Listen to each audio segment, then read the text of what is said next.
Hi, and welcome to Studio SN. My name is Sara Naumann, and today we're going to be brayering with gelatos. Gelatos are some of my must-have coloring supplies, and I love them because they're so easy to use either as a wet or a dry medium. And today I'm going to show you how to brayer them with water to create a background like this one here. Now, if you've not used gelatos before, this is what they look like. These are from Faber-Castell, and they are really pretty irresistible, I have to say. They look like a lip balm applicator, and they actually go on just as easily. So as you can see, as I'm taking the cap off, this is what it will look like. You have a little twisty down here at the bottom so that you will release more color as you use them. And they really do last a very long time as well. So that's another reason why I like them so much. So let me show you how easy it is to brayer these with water. So I'm going to move my card out of the way and just bring in my white cardstock. And the cardstock that I'm using is a matte cardstock, so it's not glossy or coated. It's not super heavyweight. It's not really anything very fancy. It's just kind of a standard, inexpensive white cardstock, and this will work just perfectly. Now I want to brayer on both of these colors, but I want the colors to remain independent of one another, so I'm not blending anything. So I'm first going to start with my lemon yellow, and I'm working onto my craft sheet here.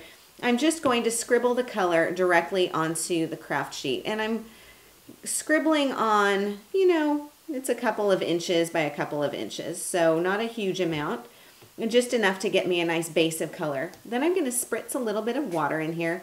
Just one spritz is going to do it because I don't want it to be too diluted. The more water you use, of course, the more color, or the more diluted your color will be.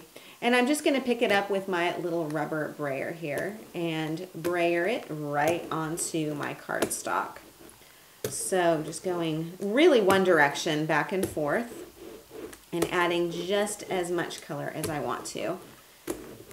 So I've got that on there, and this is going to dry pretty quickly, mostly because I didn't use a whole lot of water with it, but also because it's a matte cardstock.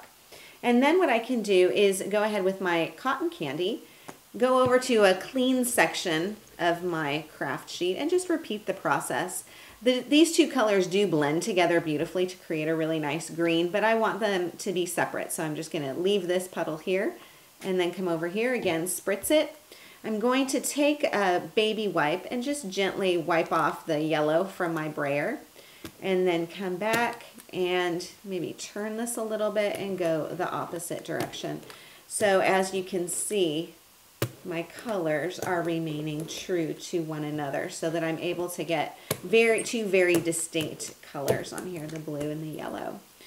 And there is my brayered background. And then I just need to let it dry. If I can add more color on here, certainly, if I want to, but this will be enough for me for now.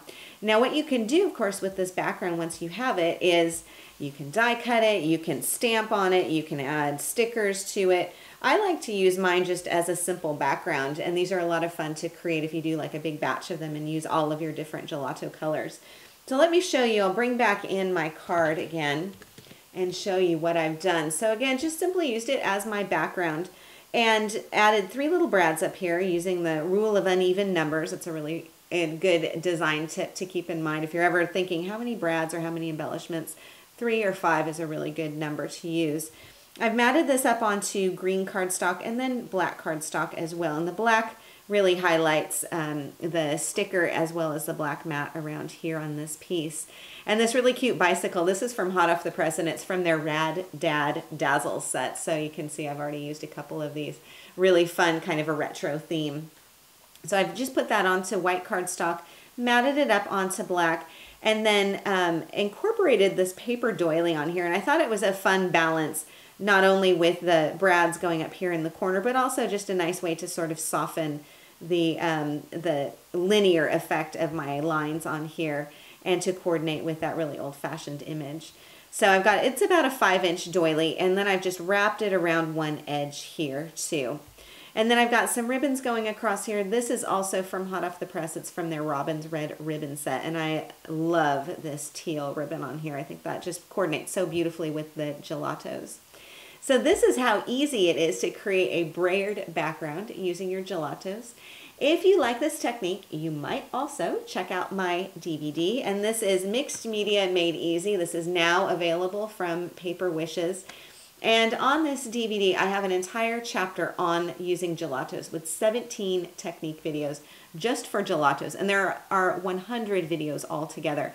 So when you're done with your gelatos, you can learn about inking, monoprinting, pens, paint, and many more mixed media techniques.